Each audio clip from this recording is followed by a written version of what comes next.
তার পাশেই রয়েছে নাগরদোলায় বসে সুন্দর একটি লাড্ডু গোপাল। আর এই মন্দিরে আসলেই গোপাল ও কৃষ্ণের প্রতি ভক্তি আপনার মন ছুঁয়ে নেবে। 60 ফুট উচ্চতা বিশিষ্ট গৌরাঙ্গ মূর্তি, যেটি এই মন্দিরের মূল আকর্ষণ। এটি মহাপ্রভুর চরণ পাদুকা। Hello guys, welcome back to my channel Susmita Dhar blog. তো 10 টাকা টিকিটের বিনিময়ে আজকে আমরা দেখে নেব বিশ্বের সবচেয়ে বড় 60 ফুট উচ্চতা বিশিষ্ট গৌরাঙ্গ মহাপ্রভুর মূর্তি।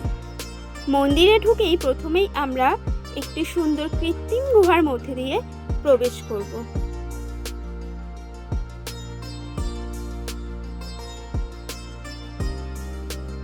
খুব সুন্দর এই কৃত্রিম গুহাটি, তো দেখতে থাকো।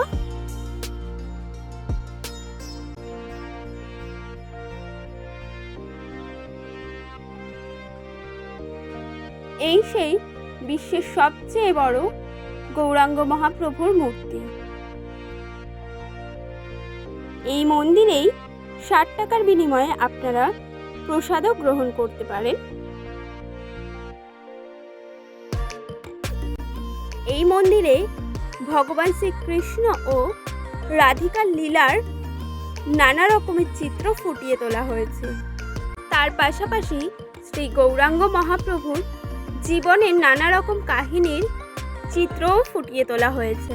আর এই সব দেখতেই রোজ দিন ভিড় করছে এইখানে হাজারো হাজারো পুণ্যার্থী।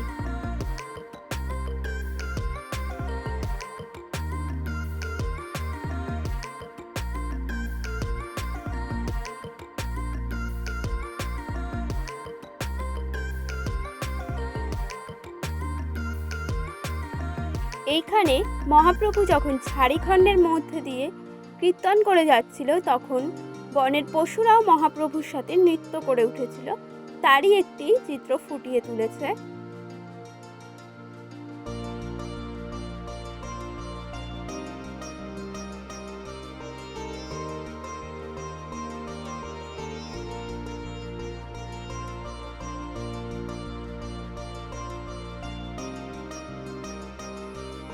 এবার আমরা সামনের দিকে এগিয়ে যাব। আর সামনেই রয়েছে সুন্দর একটি মিউজিয়াম। মিউজিয়ামে প্রবেশ করেই প্রথমেই আমরা দর্শন করব একটি সুন্দর নারায়ণ মূর্তি। এই মিউজিয়ামে ভগবান শ্রীকৃষ্ণের নানা রকম যুগাবতারের চিত্র ফুটিয়ে তোলা হয়েছে।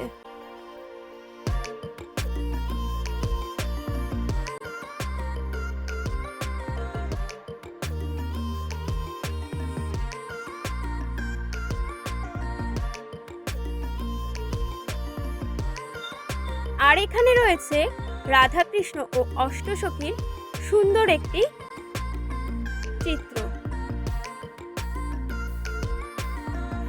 পুরো ছবির মতো দেখতে মনে হচ্ছে রাধাকৃষ্ণ ও অষ্টসখীর এই চিত্র।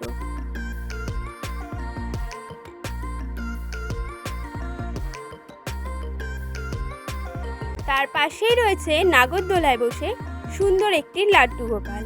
আর এই মন্দিরে আসলেই গোপাল ও কৃষ্ণের প্রতি ভক্তি আপনার মন ছুঁয়ে নেবে।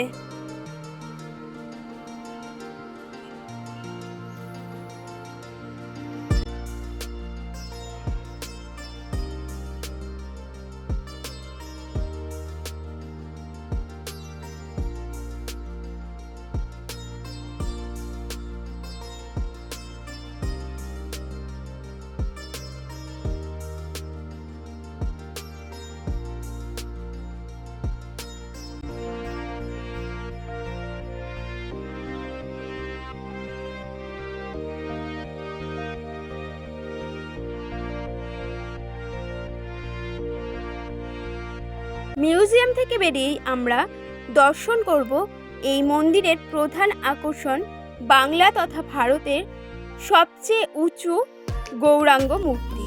60 ফুট উচ্চতা বিশিষ্ট গৌরাঙ্গ মূর্তি, যেটি এই মন্দিরের মূল আকর্ষণ। এটি মহাপ্রভুর চরণ পাদুকা। আমার ভিডিওটা ভালো লেগে থাকলে একটি লাইক করে কমেন্টের মাধ্যমে আপনার ব্যক্তিগত মতামত জানিয়ে আমার নেক্সট ভিডিও পাওয়ার জন্য চ্যানেলটি অবশ্যই সাবস্ক্রাইব করে দেবেন।